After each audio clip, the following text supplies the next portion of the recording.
Hello friends, welcome to your प्रतिदि competitive classes. मैं हूं आपकी मेंटोर डॉक्टर पूनम शर्मा। आज हम डिस्कस कर रहे हैं आरपीएससी का कॉलेज लेक्चरर एग्जामिनेशन जो कि 2021 के अंदर आया गया था। क्वेश्चन नंबर 91 देख लेते हैं। Theory focus on the competition between group and the society और लिमिट रिसोर्सेज। लिमिटेड रिसोर्सेज में जो काम करते हैं सीमित संसाधनों के बीच में, वो कौन सा सिद्धांत होता है? ठीक है, कि आपके पास सोर्सेज तो बहुत लिमिटेड है पर पाने वाले ज्यादा हैं, तो उस पर कौन सा सिद्धांत काम करेगा? तो उस पर जो सिद्धांत काम करेगा तो वो काम करेगा आपके कॉन्फ्लिक्ट सिद्धांत। ठीक है, आपकी कॉन्फ्लिक्ट थ्योरी काम करेगी। अच्छा, ऑप्शन फर्स्ट नंबर की बात करते हैं, फंक्शनल थ्योरी। फंक्शनल थ्योरी क्या करती है कि आपकी इमेजिनेशन पे काम नहीं करेगी, वो आपके रियलिटी बेस पे काम करेगी। ठीक है, ये आपके रियलिटी बेस पे काम करेगी। उद्देश्य की पूर्ति कैसे करनी है, उनके साथ कोऑर्डिनेशन कैसे करना है, रोल कैसे करना है, स्ट्रक्चर कैसे क्रिएट करना है, ये सारी चीजें आपके फंक्शन पे होती है। ठीक है, रियलिटी बेस पे।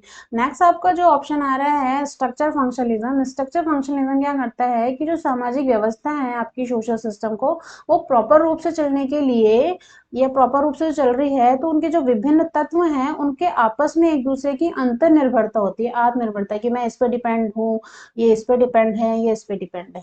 ठीक है, जैसे कि अपन को घर बनाना है तो घर बनाने के लिए हमें कारीगर चाहिए होगा, कारीगर को मटेरियल चाहिए होगा, मटेरियल को फैक्ट्री वैक्ट्री चाहिए होगी, तो सब एक दूसरे पे इंटरडिपेंडेंट है। That is structure functionalism. ठीक है, नेक्स्ट आपका ऑप्शन आ रहा है सिंबॉलिकल इंटरिज्म, इंट्रक्शन। तो सिंबॉलिकल में क्या होता है कि आपके व्यवहारिक जो बिहेवियर है उससे ये प्रभावित होता है, साथ ही साथ आपकी जो बातचीत होती है या आपका कम्युनिकेशन होता है। ठीक है, कम्युनिकेशन होता है, उनके माध्यम से एक दूसरे को ये जानता है, समझता है। प्रतीकों की बात होती है इसमें, सिंग साइन की बात की जाती है। ठीक है, तो 91 का जो राइट ऑप्शन आएगा ऑप्शन नंबर 2, कन्फ्लिक्ट। 92 नंबर का क्वेश्चन देखते हैं, who suggest the conflict has a functionalism important in society. ठीक है, कि किसका सुझाव था कि संघर्ष का समाज में प्रक्रियात्मक महत्व है। जब भी फंक्शनल का जब ऑप्शन आता है या वर्ड आता है या फिर आपके पॉजिटिव वर्ड आ जाता है, तब आपको लुइस क्लोजर इसका आंसर करना है। ठीक है, जब पॉजिटिव वर्ड आ जाता है आपके कन्फ्लिक्ट में या फंक्शनलिज्म वर्ड आ जाता है, तब इसका राइट ऑप्शन आएगा लुइस क्लोजर। कार्ल मार्क्स ने कन्फ्लिक्ट की थ्योरी बहुत लार्ज स्केल पे दी है, एज यू नो।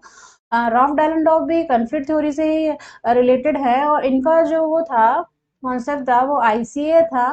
ठीक है, साथ में इनका था कि क्वासी ग्रुप होते हैं, इंटरेस्टेड ग्रुप होते हैं कन्फ्लिक्ट के अंदर। ठीक है, बहुत सारे ग्रुप्स होते हैं। कॉलिंस का जो था वो इंस्टीट्यूशन कन्फ्लिक्ट था। ठीक है, कि सोसाइटी के अंदर किस तरीके से कन्फ्लिक्ट क्रिएट किया जाता है। Okay, Question number 93. Who among the following criticized Maxian theory as a monocausal explanation for the multi-causal word? कह रहे हैं बहुउद्देशीय विश्व की एकल करणीय व्याख्या को कह के किसने आलोचना की थी? ये आलोचना की थी मैक्स वेबर ने।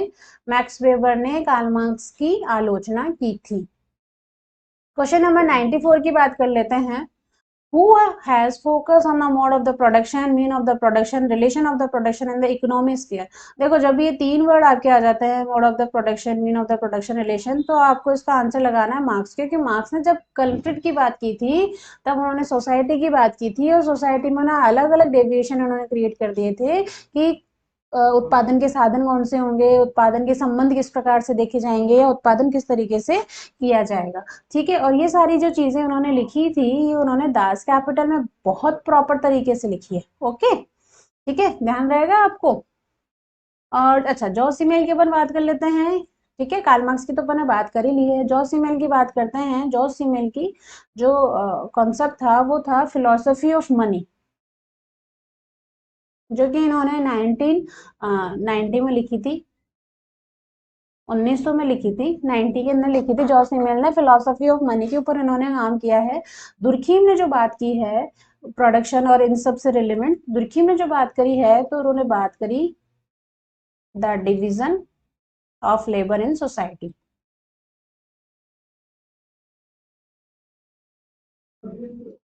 लेबर इन सोसाइटी, ठीक है, तो हमेशा ध्यान रखना। और जो मैक्स वेबर ने जब भी पैसे की बात करते हैं, उन्होंने बात करी थी इकोनॉमी एंड सोसाइटी। ठीक है, हमेशा ध्यान रखना ये इनके बुक्स के नाम भी हैं, और चूंकि ये मनी और काम के संबंधित मैंने ना आपको बुक्स बताई है, इसलिए ध्यान रखना। Question number 95, one is the following work is not related with Althusser. Althusser की जो बुक से रिलेटेड नहीं है, नॉट रिलेटेड पूछा है, वो कौन सी बुक है? तो फर्स्ट बुक इसकी है theory of the practice. Theory and practice जो बुक है वो आपके गैरॉन ग्ले ने लिखी थी, और इनकी जो पूरी बुक का नाम है वो ध्यान रखना, theory and practice the counselling of the psychotherapy. Psychotherapy.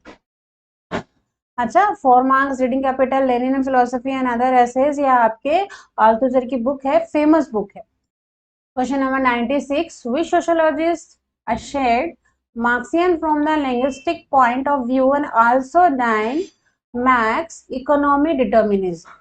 इस समाजशास्त्री ने भाषाई दृष्टिकोण से मार्क्सवाद का आकलन किया और मार्क्स के आर्थिक निर्धारणवाद का खंडन किया। देखो, इकोनॉमिक डिटर्मिनेशन का जो खंडन किया था वो किया था ग्रामशी ने। ठीक है, ग्रामशी ने किया था। ग्रामशी कार्ल मार्क्स से प्रभावित थे, कार्ल मार्क्स को उन्होंने फॉलो किया, और हेजीमोनी जो उनकी कॉन्सेप्ट था वो मार्क्स से ही प्रभावित था, और उन्होंने इनकी इकोनॉमिक जो डिटर्मिनेशन कॉन्सेप्ट था उसका खंडन किया, उसका विरोध किया। क्वेश्चन नंबर 97 की बात करते हैं। Who has given the concept the rational theory of the communication. ठीक है, देखो इसी में आंसर छिपा हुआ है। अगर आप रैशनल वर्ड हटा देते हैं, theory of communication, theory of communicative action, ये बुक का नाम आ जाता है, और ये इन्होंने लिखा था हेबरमास के। तो राइट ऑप्शन आएगा 97 का हेबरमास। उसकी बात कर लेते हैं अपन कोहन की। कोहन क्या थे? कार्ल मार्क्स से प्रभावित थे। उनकी जो थ्योरी थी Karl Marx theory of the history, ये कैनेडियन फिलोसोफर रहे हैं। ठीक है,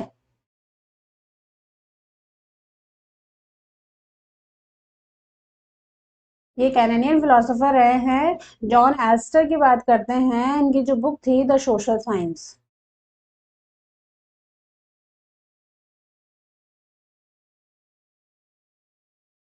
ठीक है, लुइस अल्थुसर की बुक का तो नाम आप जानते ही हैं, 4 मार्क्स, अपन अभी पढ़ के आए हैं। ठीक है,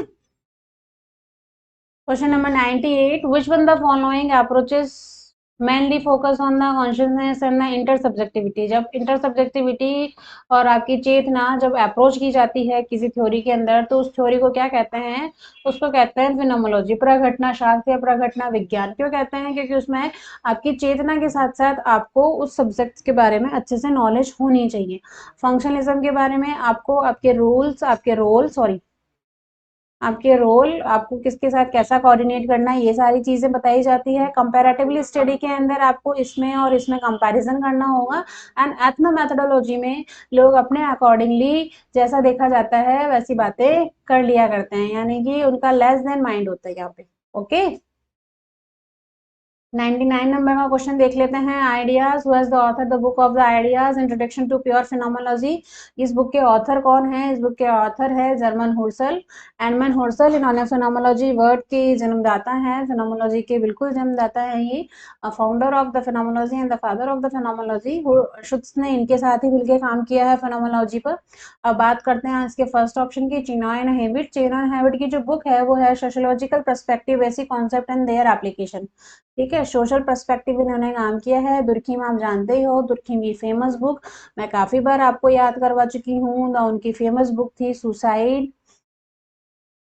ठीक है, ध्यान रखना। 99 का जो राइट ऑप्शन आएगा option number 4, Herman Husserl. Question number 100 देखते हैं। According to reserve accounting a process which people after accounts and their order to make sense and the word, this statement reflects which the following perspective। ये जो statement दिया गया है कौन से perspective को किया जाता है? क्या पर्सपेक्टिव है कि विवरण तैयार करना एक प्रक्रिया होती है जिसके द्वारा लोग जगत के अर्थ का निर्माण के क्रम में प्रस्तुत करते हैं। तो देखो, पहला जिन्होंने वर्ड आया है जॉर्ज रिजडर। ठीक है, जॉर्ज रिजडर। इनकी जो फेमस बुक थी वो बुक थी द मॉडर्न सोशियोलॉजिकल थ्योरी, जो 1996 में लिखी गई थी। ठीक है, 1996 में लिखी गई थी। इनकी जो फर्स्ट बुक, जो फेमस बुक है, जो इस बुक से रिलेटेड है कि आप विवरण तैयार करते हैं और जगत के अर्थ का निर्माण करते हैं, तो ये आपके करते हैं एथनो मेथोडोलॉजी में। ठीक है, कि जो लोग देखना चाहते हैं उसके अकॉर्डिंगली हम उनके लिए मटेरियल तैयार कर रहे हैं। ठीक है, ये आपका मैथोडोलॉजी है। घटना विज्ञान में क्या होता है कि जैसी की जैसी घटना थी, जैसी की जैसी आपकी नॉर्मल एक्सीडेंट हुआ, वैसा ही आपको एज इट इज बताना है, यानी कि अपनी चेतना ध्यान रखनी है कि एक्चुअल में हुआ क्या। ठीक है, बट इसमें आप ऐड नहीं कर सकते। इसमें क्या होता है कि आपको चेतना तो है पर आप दिखा रहे हो कि जो लोग देखना चाहते हैं। है, क्रिटिसाइज के अंदर क्या होता है कि जो वर्तमान परिस्थितियां हैं उनमें कुछ क्रिटिसिज्म किया जाता है, उसके बाद एक नया रूप निकाल के दिया जाता है। एंड सिंबॉलिकल इंटरेक्शन या प्रतीकात्मक अंत्यक्रियावाद में सिंबल्स यूज होते हैं। ठीक है, प्रतीकों का यूज किया जाता है और उनके अकॉर्डिंगली आपके बिहेवियर को चेक किया जाता है। Got it? दोस्तों, अपने स्टडी को कंटिन्यू करते हुए बूस्ट अप कीजिए, सफलता आपकी ही है। डेफिनेटली आप सफल हो जाएंगे। आशा करती हूँ आपको वीडियो पसंद आया होगा। Thanks for watching video. Please like और सब्सक्राइब कर दीजिएगा।